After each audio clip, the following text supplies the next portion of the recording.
बिस्मिल्लाहिर्रहमानिर्रहीम। अस्सलाम वालेकुम। आज हम लोग देखेंगे अकाउंटिंग। इसके अंदर हम लोगों ने चैप्टर स्टार्ट किया है अकाउंट फ्रॉम इनकम्प्लीट रिकॉर्ड्स। इसका आज हम लेक्चर नंबर 3 देखेंगे। लेक्चर नंबर 1 में हमने इसका इंट्रोडक्शन देखा। लेक्चर नंबर 2 में हम लोगों ने ये देखा कि इसके अंदर इसके मेन अकाउंट्स या मेन स्टेटमेंट्स कौन सी होती हैं, और फिर उसके बाद लेक्चर नंबर 2 में हमने statement of profit and loss भी बनाना सीखा। अब हम लोग ये देखेंगे कि स्टेटमेंट ऑफ अफेयर्स क्या होती हैं और उनसे सवाल को हल करने में क्या मदद मिलती है। तो देखिए, स्टेटमेंट ऑफ अफेयर्स मैंने कल भी आपको बताया था कि एक किस्म की बैलेंस शीट है। स्टेटमेंट ऑफ अफेयर्स वो चाहे ओपनिंग हो या क्लोजिंग हो, it is a type of balance sheet. तो बैलेंस शीट में हम किस तरह से काम करते थे, आपको याद होगा कि बैलेंस शीट में एक तरफ हम एसेट्स को लिखते हैं और दूसरी जानिब हम लायबिलिटीज़ को लिखते हैं। बीच में हमारी अमाउंट आ जाती हैं दोनों साइड्स पे। यही फॉर्मेट बिल्कुल स्टेटमेंट ऑफ अफेयर्स का है। स्टेटमेंट ऑफ अफेयर्स दोनों ही बैलेंस शीट्स हैं। एक बैलेंस शीट साल के शुरू की है और एक बैलेंस शीट साल के ख़त्म की है। आपको याद होगा कि हम लोग क्या करते थे कि जो भी एसेट्स होते थे, जैसे कैश हो गया, बैंक है, बिल्डिंग है, मशीनरी है, वो हम सारा कुछ यहाँ पर लिख देते थे,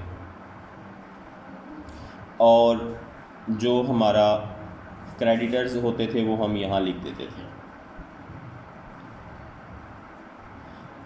पिछले सालों में हम लोगों ने ये देखा था कि हमें कैपिटल क्वेश्चन में लिख के दिया गया होता था, ठीक है, कि कैपिटल है जी, ये इतना सरमाया बिजनेसमैन ने लगाया है। लेकिन इस क्वेश्चन में हमें कैपिटल लिख कर नहीं दिया जाएगा। हमने दोनों साइड्स को टोटल करना है।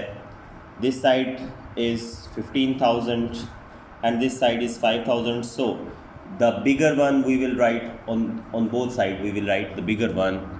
क्या लिखेंगे दोनों साइडों पे? वो लिखेंगे जो बड़ी होगी। सो 15,000 बड़ा है तो हमने दोनों साइडों पे बड़ा लिख दिया है। The difference will be the capital. ये कैपिटल है आपका। अगर तो साल के शुरू में बन रहा है ये स्टेटमेंट ऑफ अफेयर्स, तो हम इसे कहेंगे ओपनिंग कैपिटल, और if it is on the last of the year तो हम इसे कहेंगे क्लोजिंग कैपिटल। ओके, सो यहाँ पर ये चीज़ तो आपको समझ में आ गई होगी कि स्टेटमेंट ऑफ अफेयर्स किस तरह से बनती है। तो स्टेटमेंट ऑफ अफेयर्स को जब हम लोग बना लेते हैं, मिसाल के तौर पर अगर मैं कहता हूँ इसको स्टेटमेंट ऑफ अफेयर्स ओपनिंग, तो स्टेटमेंट ऑफ अफेयर्स जो क्लोजिंग होगी वो भी इसी तरीके से बनेगी।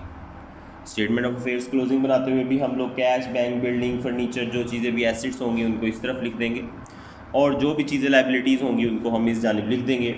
जब हम इनको लिखेंगे तो जो फ़र्क होगा ओपनिंग कैपिटल का और क्लोजिंग कैपिटल का, that will be the profit. और हमें ये बता भी दिया जाएगा कि जी ड्राइंग्स हो गई हैं या नहीं हुई।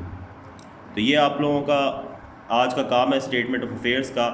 इसके बाद हम लोग एक क्वेश्चन को देखते हैं या एक इलस्ट्रेशन को देखते हैं, ताकि आप उसको बआसानी समझ सकें और उसको समझ के, उसको देख के ये समझ सकें कि किस तरह से उस क्वेश्चन को हल किया जाना चाहिए। तो बढ़ते हैं क्वेश्चन की तरफ, बुक देखते हैं और बुक से क्वेश्चन देखते हैं और उस क्वेश्चन को हल करते हैं।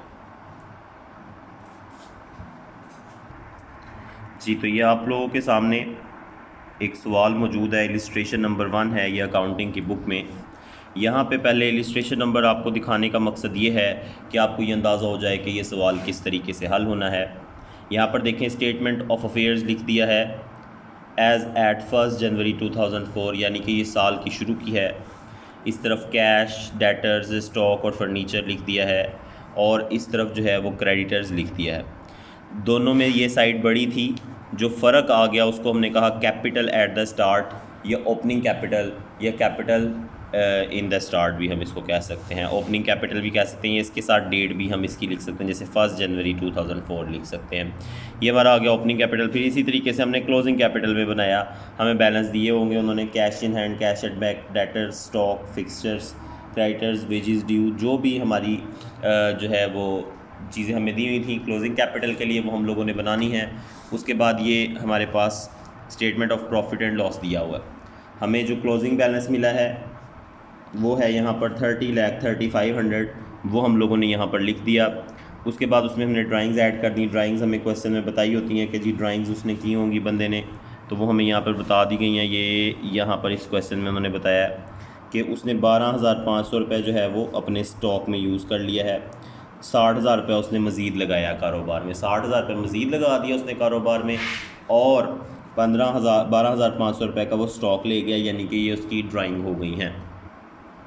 तो वो जो हमारे पास है, उसने कहा जी कि Farooq has transferred ₹60,000 from business bank account to his private bank account. 60,000 रुपये जो है वो फ़ारूक ले गया है कहाँ पर, अपने बिज़नेस अकाउंट से प्राइवेट अकाउंट में, यानी 60,000 रुपये वो अपने घर ले गया है बिज़नेस से निकाल कर, बाय वे ऑफ ड्राइंग। उसने क्या की, ड्राइंग की।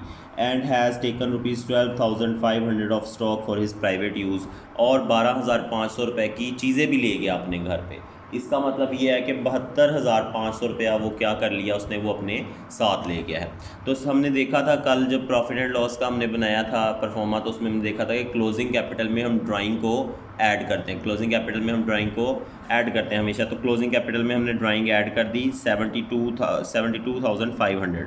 उसके बाद हमने इसके अंदर जो कैपिटल था स्टार्टिंग में वो हमने निकाल दिया, इसके अंदर से माइनस कर दिया। वो कितना था जी, वो हमारा था कैपिटल स्टार्टिंग में 22,35,000। जब हमने इसको माइनस किया तो 8,41,000 जो बचा है वो हमारा प्रॉफिट है साल के शुरू में। तो ये सिर्फ इलस्ट्रेशन थी, आपको दिखाने का मकसद था कि क्वेश्चन किस तरह से हल होगा। ये क्वेश्चन इन्होंने हल करके दिया और सिर्फ ये सोल्यूशन हमने करना था। लेकिन आम तौर पर ये होता है कि इस तरह से हमें क्वेश्चन दिया जाता है, जैसे इलस्ट्रेशन नंबर 2 है, इस तरह क्वेश्चन उन्होंने दे दिया हमें। सारी एसेट्स और सारी लाइबिलिटीज़ उन्होंने हमें दे दी हैं, साल के शुरू की भी दे दी हैं और साल के आखिर की भी दे दी हैं। फिर हम लोगों ने statement of affairs opening, statement of affairs closing और statement of profit and loss बनानी होती है, ठीक है। तो कल के क्वेश्चन में इंशाल्लाह हम लोग ये देखेंगे, ये सीखेंगे कि statement of affairs opening, closing और ये सारा कुछ किस तरीके से बनता है। आज सिर्फ आप लोगों को मैंने ये दिखाया कि स्टेटमेंट ऑफ अफेयर्स कैसी होती हैं, ओपनिंग कैसी होती है, क्लोजिंग कैसी होती है, और प्रॉफिट एंड लॉस हम लोगों ने कल देख लिया था। तो आज सिर्फ एक क्वेश्चन की शक्ल दिखाना मकसूद था कि आप एक क्वेश्चन की शक्ल देख लें कि क्वेश्चन किस तरीके से होता है। अगर आपको इस लेक्चर में किसी किस्म का भी कोई सवाल पूछना हो तो आप पूछ सकते हैं। नेक्स्ट लेक्चर में इंशाल्लाह हम लोग किसी क्वेश्चन को स्टार्ट करेंगे। अस्सलाम वालेकुम। वीडियो को लाइक करना और चैनल को सब्सक्राइब करना ना भूलें। किसी भी प्रॉब्लम की सूरत में आप कमेंट सेक्शन में सवाल करके पूछ सकते हैं।